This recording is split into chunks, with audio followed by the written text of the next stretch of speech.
Ever had a conversation with your friends and said, this should be a podcast? Well, this is that. Welcome to Bonnerfide Conversations.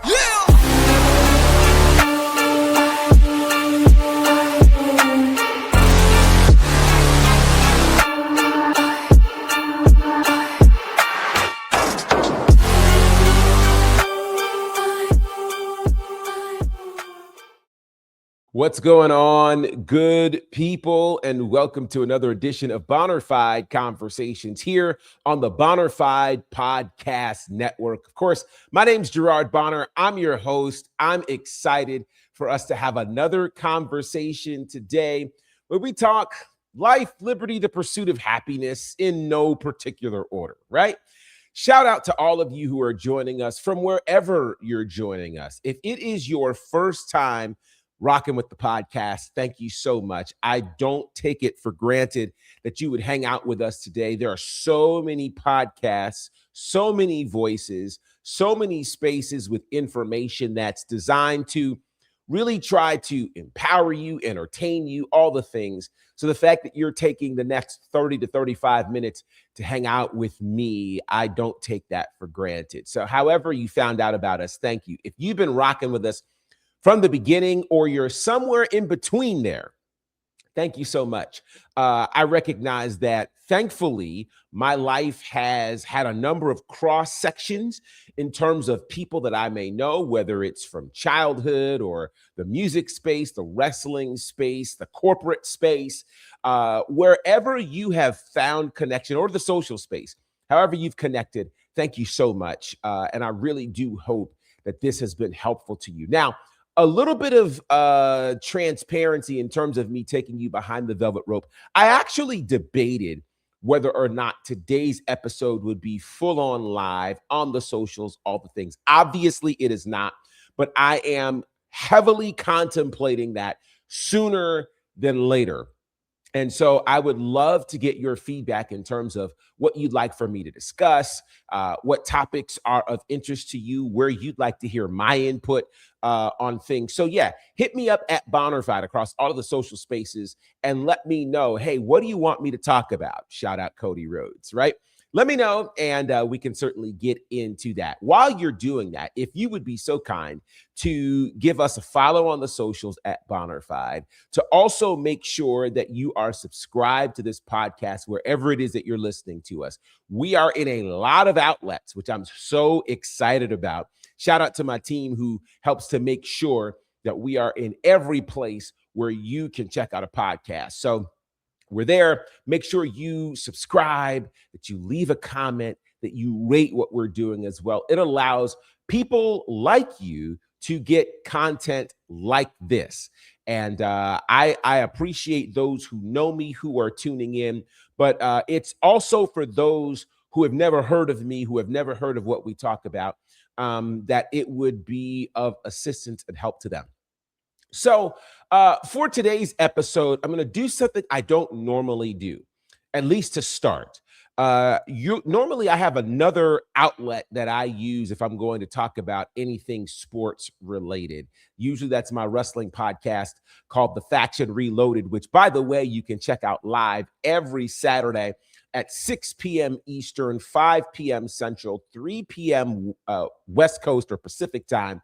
And that's available on the Bonnerfide Media YouTube page and on my Facebook page as well. So check out that. It's some great conversation with some amazing people that you'll really, really appreciate. But we're going to start off talking a bit about sports, because I think there are some lessons we can find in here. So by now, you obviously know that the New York Knicks are the NBA champions here in the year of 2026. They beat out the San Antonio Spurs 4-1 in a series that many felt like would go the way of the San Antonio Spurs. The Spurs had done an incredible job during the playoffs, from the opening round to the Western Conference Finals, taking that to 7 games, beating out the previous champions that were the Oklahoma City Thunder. On the Knicks side, they literally had a playoff run that is one of the best in NBA history. 13 consecutive wins inside the playoffs, which is pretty remarkable for a team that historically had not won an NBA championship since 1973. That's older than me. That's older than some of you who are listening to and watching this podcast, which, by the way, you can, of course, watch this on YouTube. And I see that some of you are. So thank you for doing that. Of course, you can listen to this wherever you check out your podcast. Nonetheless, this Spurs versus Knicks series was very interesting to me. First and foremost, this is likely the first time you're hearing me actually talk about a sport other than pro wrestling on a podcast. This series and this playoff run actually got me back into the NBA. I had not been watching the NBA in a long, long time. I knew enough to probably have some remotely intelligent conversation with perhaps some casual folks, but to get into a conversation with anybody who was an NBA fan, that probably wasn't going to happen. Now it's a little bit different. I know a lot more about players. I obviously knew the game, but now being able to intelligently talk about it is a whole different thing. And I'm not going to get into a bunch of stats in this conversation. I am going to talk about, though, what many think may have caused the Knicks to win and the Spurs to lose.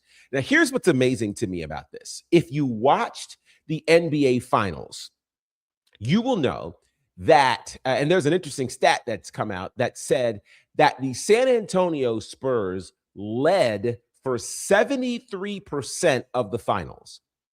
In every single game, they had a lead, and at times a very significant lead.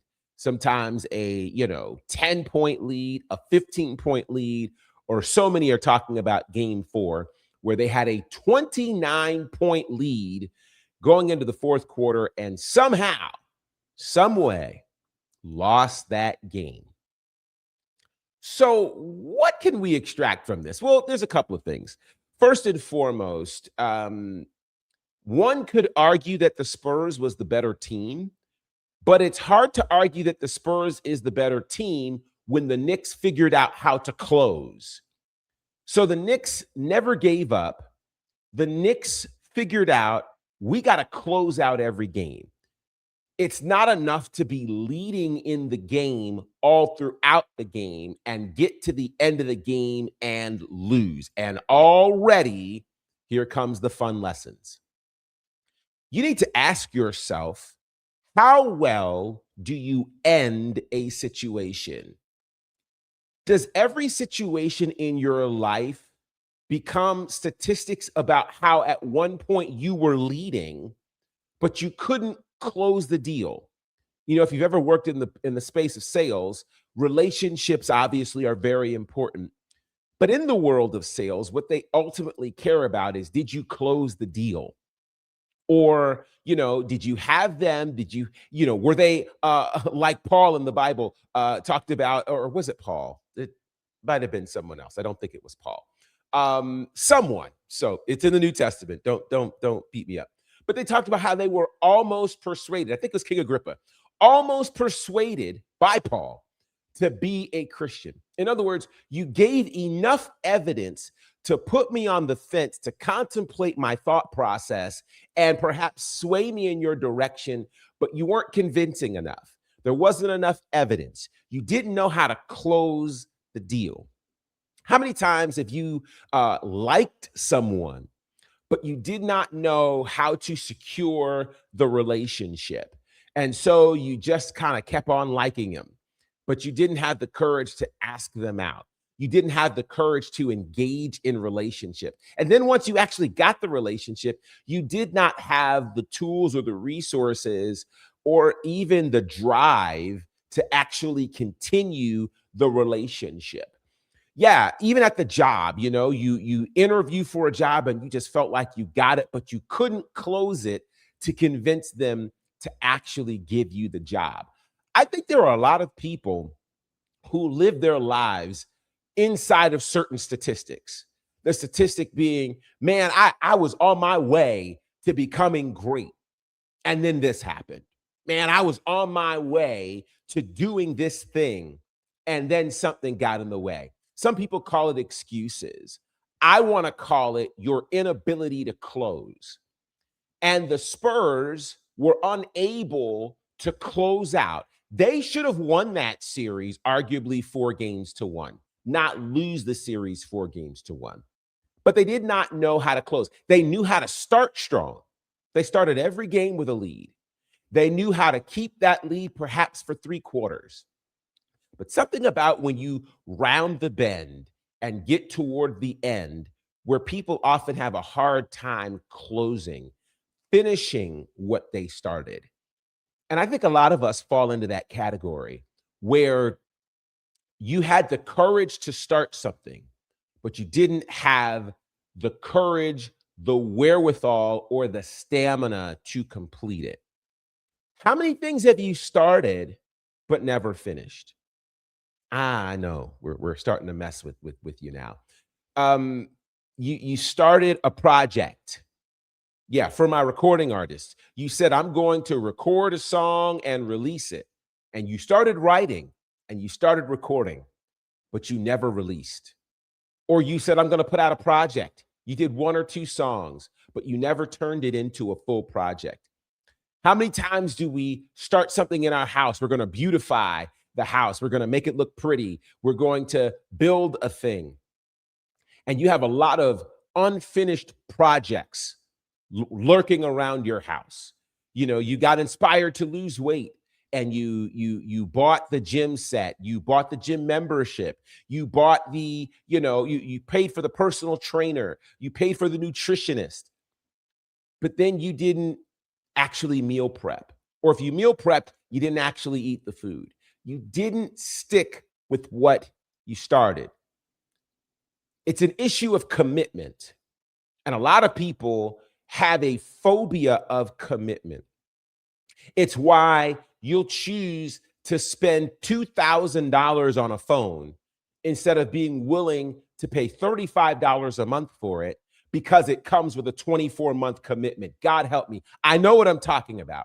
I used to work in the wireless phone industry, and I can tell you so many people would rather pay the larger price up front than to be tied into a commitment because they fear commitment. Many of us don't want to commit. We don't want to finish what we start for fear of not having whatever. I want to challenge you because what can happen is you can get in a situation where, and I've heard someone say that they like to punch above their weight. The problem with punching above your weight is what happens when the weight punches back. What happens when the people, if you're a flyweight in boxing and you're quick and you could throw a bunch of punches, but you're in there with a heavyweight. At some point, the heavyweight is going to punch back. Do you have what it takes to survive the blow? And what happened with the Spurs is that their youth and their inexperience led them all the way to the finals, but they did not have that instinct to close. They didn't have it. Here's part of the problem of trying to punch above your weight. When you try to punch above your weight, but you haven't trained for the moment, then you'll be knocked out when the heavyweight punches you back. And when you end up in the NBA Finals, where you're vying for the championship, but you've never been there before, and you haven't trained with that level of pressure, you now don't know how to close. How do I know they didn't know how to close? Because with the Spurs, they would often shoot 3-pointers with nobody there to do the basic blocking and tackling. So we got to talk about that. Because a lot of us get excited about doing the big thing, but we haven't done the basics well. The Bible says it this way. Did you count up the cost? Did you figure out what it would take to do the thing that you're doing before you commit to it? Before you committed to that job, did you really look at, hey, can I work that schedule?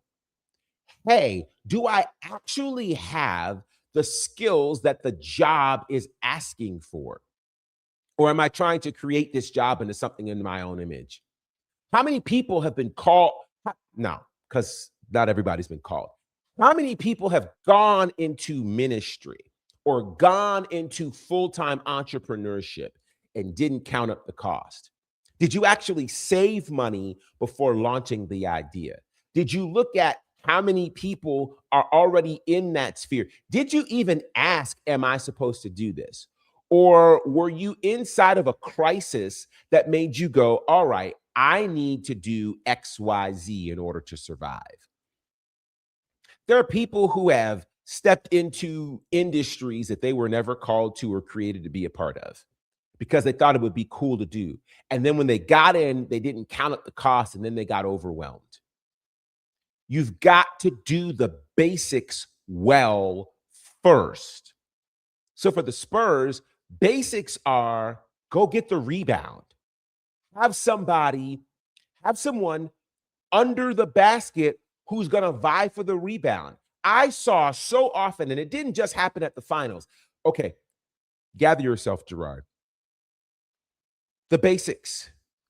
They didn't get rebounds. But this issue that happened in the finals didn't just happen in the finals. It happened during the playoffs as well, where they were not fighting for the rebound. They would shoot a three, and you'd see nothing but jerseys from the opposing team around the rim. And then they were satisfied with the other team getting the ball. So if you don't do the basics like getting the rebound, no, you're going to have problems. And here's why. Because you believe that, wow, Jesus help me, every time you shoot, you're going to score. That's what you believe. And while that is nice and kind and gutsy to believe, the reality of it is you're not going to make every shot. Now, you'll miss every shot you don't take, but you're not going to make every shot that you do take. So now what is your contingency plan? What's your contingency plan in the event that you don't make the shot? Now, that's not negative thinking. Let me call it this way. It's why you pay monthly for insurance. You're not preparing to say, hey, I'm going to have an accident today. No. But in the event that you have an accident, your insurance allows you to be covered. God help me. And for most of us, because we've not planned to miss the shot, we don't have a contingency plan. You don't have a plan if, oh, wow, I was going to try this at work and it doesn't work. So now what do you do? What do you do in the space where, hey, you know what? I thought that idea was going to work and it didn't. Let's get even down to a more granular level where you thought a certain idea was the right idea to present inside of a conversation and it goes over like flatulence in church. How do you respond? Right? Have you set up yourself to honestly apologize when you got it wrong? Have you prepared yourself to say, hey, look, that way didn't work. Let me try another way. How willing are you to say, I didn't get it right. I'm sorry. And analyze that and prepare for that instead of just going pedal to the metal with the wrong thing. And then you realize, wait a minute, we blew a lead. We started off strong, but somewhere in here, we lost it. We lost it because we stopped paying attention to what was important. And here's the other problem. The lack of rebounding didn't just show up in the finals. It showed up all throughout the playoffs. What happened, though, and what gave the Spurs a false sense of security is the other team wasn't good enough to properly capitalize. And where you can get a false sense of security is when you have not faced the level of obstacle that knows how to take advantage of the fact that you just gave them the ball. Yeah. I hope you're thinking about that. Because the reality of it is this is not to beat you up. It is to tell you and to uncover why you've not found the level of success when it comes down to the big moment.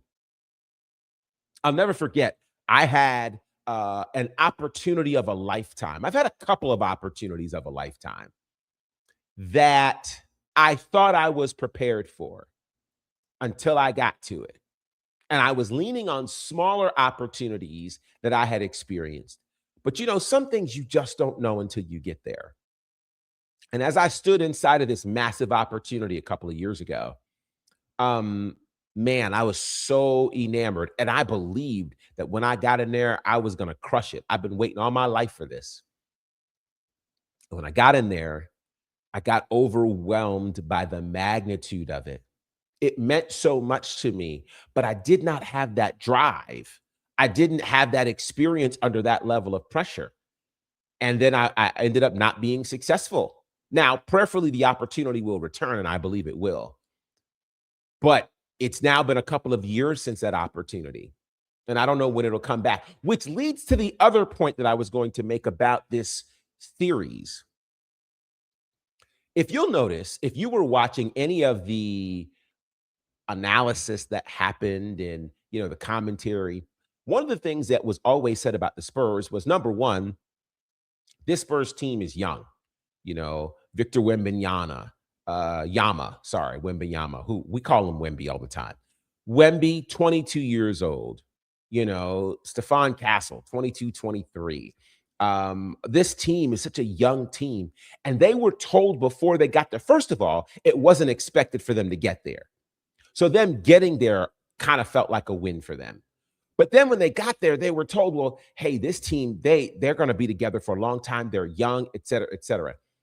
There's a different drive that happens when you feel like, hey, there's always tomorrow. Hey, there's another opportunity next year. I don't have to really knock it out now. I can do it later. The Knicks, it had been many years since they'd been to the finals. I think it was like 20-something years since they've been to the finals. But then on top of that, it had been 53 years since they won a championship. And they had momentum on their side. They realized this is my moment. And I can't afford to allow this moment to pass. There's a different level of hunger when you realize there's probably not another opportunity for this to happen. It's now or never. And for some of us, when you're in your 20s, I remember being in my 20s, man, I felt like anything could happen. There was no sense of urgency around it's got to happen now because there's always tomorrow. So concerts would come, events would come, and if I went to them, so be it. And if I didn't, oh well, they'll come back in town next time. I remember when the pandemic happened and all of a sudden we couldn't go to concerts, we couldn't go to events, we were in our house. And while there are certain elements of the pandemic I actually miss, I don't miss that lack of freedom to be able to go somewhere. And I remember that feeling like, oh my God, when will I be able to go back to a concert? When will I be able to go back to a wrestling event? When will I be able to just go to church with more people than just whoever's recording this service? When is that going to happen? And so when, the restrictions lifted, I found myself super appreciative. I found myself almost in tears with just the opportunity to do things that I had taken for granted before, because I realized the moment is now. And I recently had a moment where I realized if I don't do this thing now, I'm never going to get the opportunity again. I finally had the courage. I finally had the know-how. I finally got fed up enough. I finally got to the point where I said, you know what? It's now or never. And the Spurs didn't have that. The Spurs, the sun will come out tomorrow. There's another day. There's another year. The Knicks didn't play like that. And I want to tell you that until you get that level of hunger, that level of passion, that level of urgency that says it's now or never, you'll always find yourself in the lead, but not being able to close. You'll always find yourself in a space where, hey, I didn't win the big one. I didn't accomplish it. And you'll be the storyteller that says, you know what? I was so close, but then this happened. I was so close, but then that happened. I was so close. Friend, At what point are you going to be tired of that narrative? At what point will you be tired of saying, oh, nah, somebody else got it. Oh, nah, this person was better. No. When will you believe in yourself enough to do the basic blocking and tackling that says, I may not have been here before, but I've been preparing for it for my whole life. I've got the basics down. I'll go get the rebound. I'll go play good defense. I'll work on my jump shot. I'll do what I need to do from a basics perspective so that when I get to the other spaces, I'll be well. As a math major, one of the things that people get intimidated by math by is when they look at these complicated problems. Well, complicated problems are all the result of being able to know the basics well. I can't do calculus if I don't know addition. I can't do algebra if I can't properly subtract. I can't solve problems if I don't do multiplication and division well. And I have to learn that 2 + 2 = 4. And I have to know it, not guess it. I have to know it.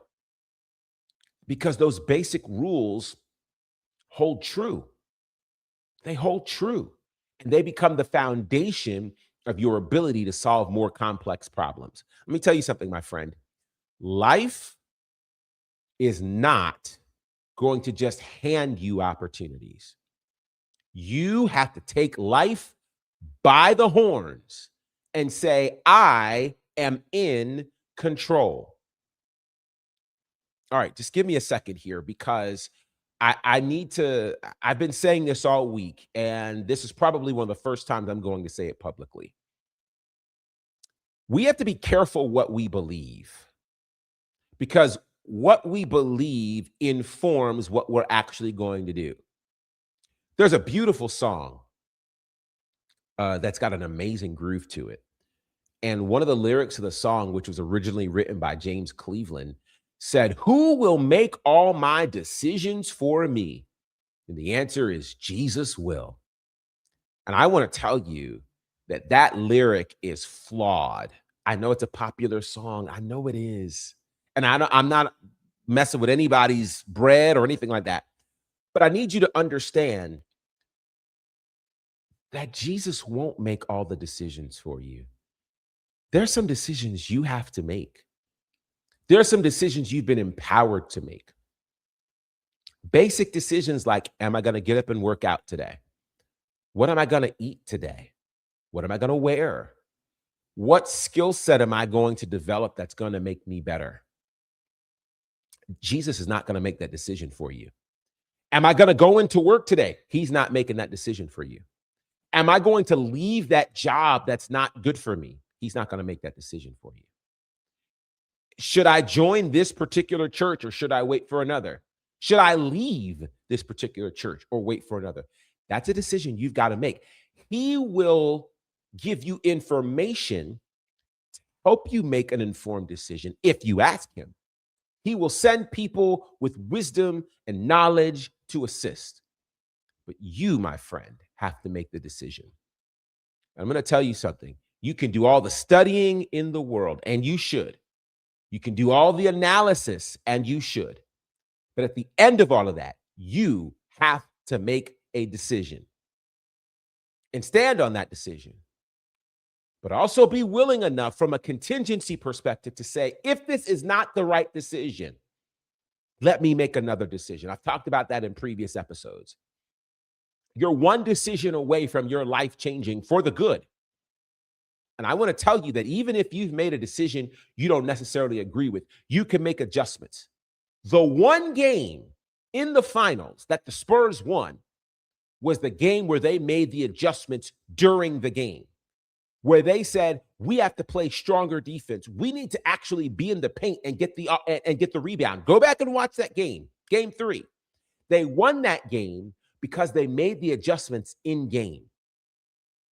You can't always wait until a thing is over before you decide to become aware and analyze.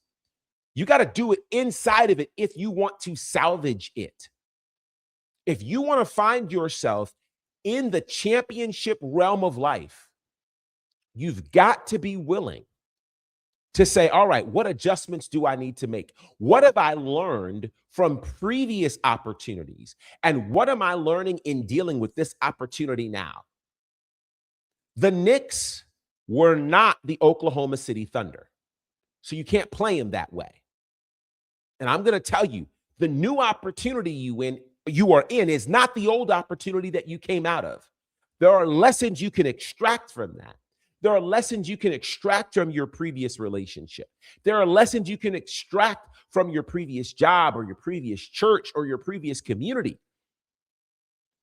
But hopefully what you're in is something new and something different. And you've got to learn the nuances of that if you want to succeed.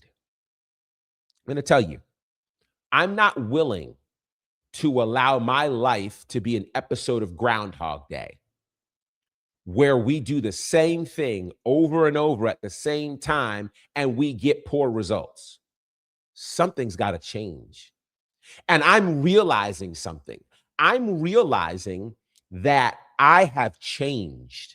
And I want to say this to people who have undergone change, the kind of change that hasn't made its way to social media, the kind of change that you can't always capture in a photo, the kind of change where there were no video cameras following, but you began making changes internally, where life taught you a few things and you said, you know what? I can do this differently.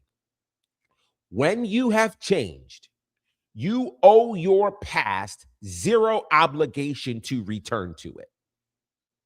When you have changed and evolved and have grown, you do not owe your past or people from your past an explanation in terms of why am I different? No, just be different, family. Hear me clearly.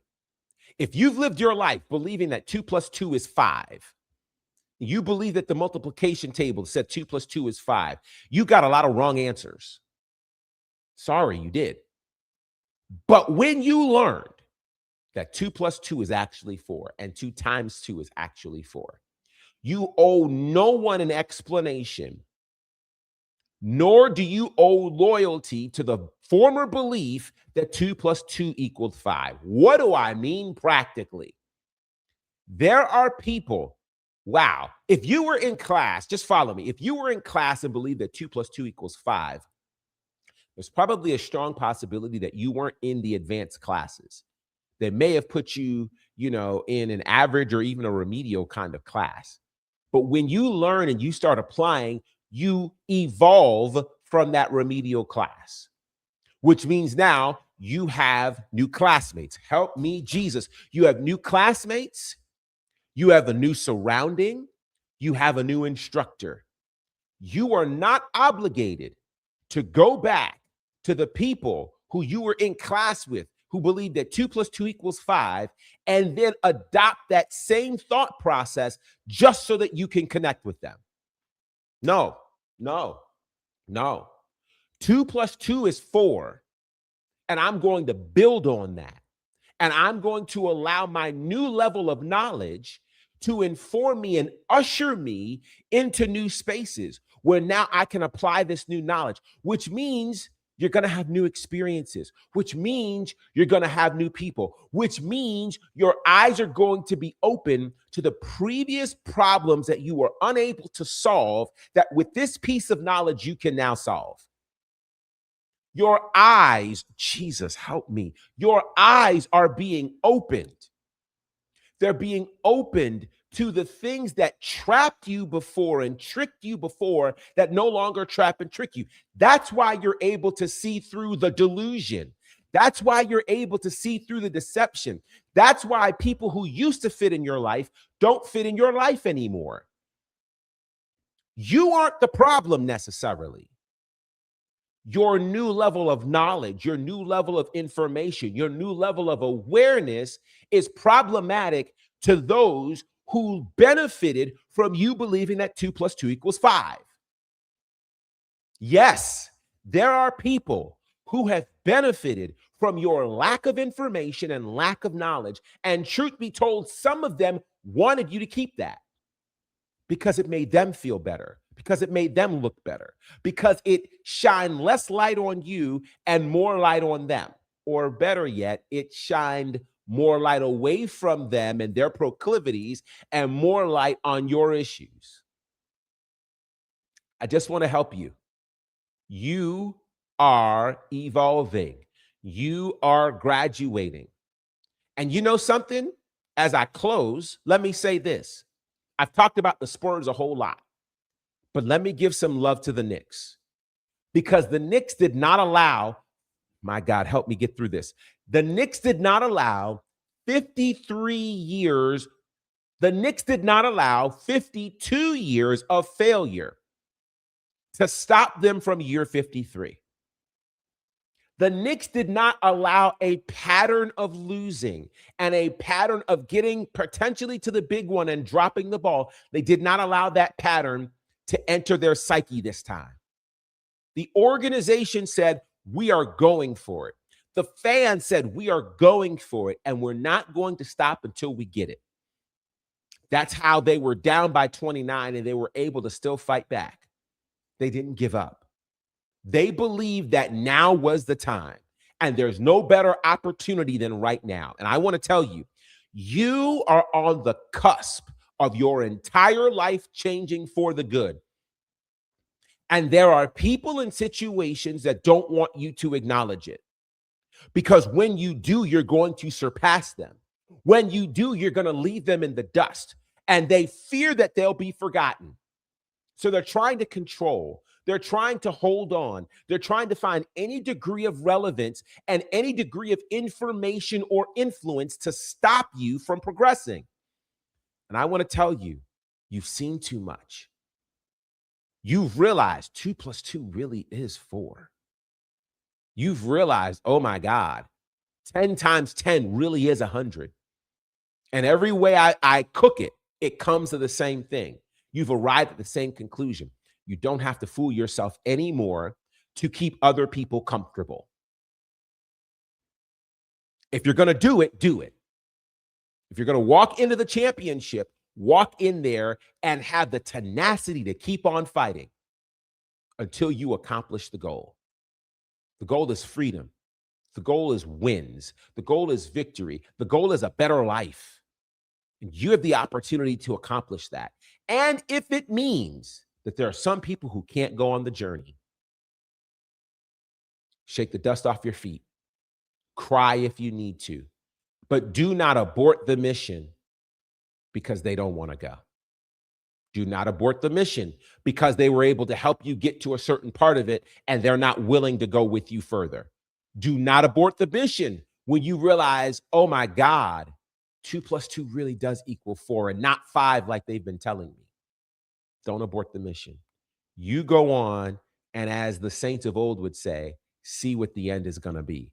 Because I believe that there's a win you've never seen in your lifetime that's coming to you. There's a win that you have been preparing for your entire life.